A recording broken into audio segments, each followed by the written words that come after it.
o'rnashadilar. Oxir oqibat bu yerdagi xalq ustidan g'alaba qozonadilar. Lekin u bir haqiqatni, oxirat mukofotlari abadiy va afzalroqligini unutgan edi. Qasos surasida Alloh bizga berilgan barcha narsalar aslida o'zi in'om etganini eslatadi.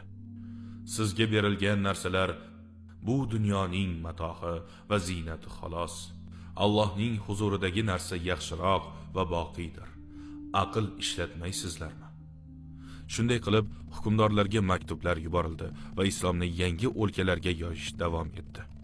Lekin bu jasoratli qadamlar uchun qulay sharoitlar oson qo'lga kiritilmadi. Buning ortida sabr toqatli bir bitim yotardi. Makka mushriklari bilan imzolangan Hudaybiya sulhi. Maktublar yuborilishidan taxminan 8-10 oy oldin edi. Hammasi bir tush bilan boshlandi. O'sha kecha Allohning rasuli ko'rgan tushi butun Madinaga chuqur ta'sir qildi.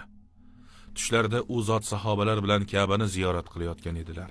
Mutlaqo omonlikda birga Makkaga kirib borgan edilar. Tongda payg'ambarimiz alayhisolatu vasallam bu tushni aytganlarida sahobalari ta'riflab bo'lmas darajada quvondilar. Hoy! Eshitdingizmi? Allohning rasuli tush ko'ribdilar. Tushlarida barchamiz Makkada umra qilayotgan emishmiz. Omonlikda. Nega oddiy tush bunchalik shov-shuv bo'ldi? Chunki payg'ambarlarning tushi vahiydir.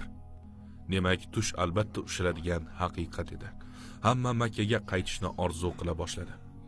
6 yillik uzoq ayriliqdan so'ng Makkaga qaytib, Allohning uyini ziyorat qila oladilar. Tayyorgarlik darhol boshlandi. Dushanba kuni 1400 musulmon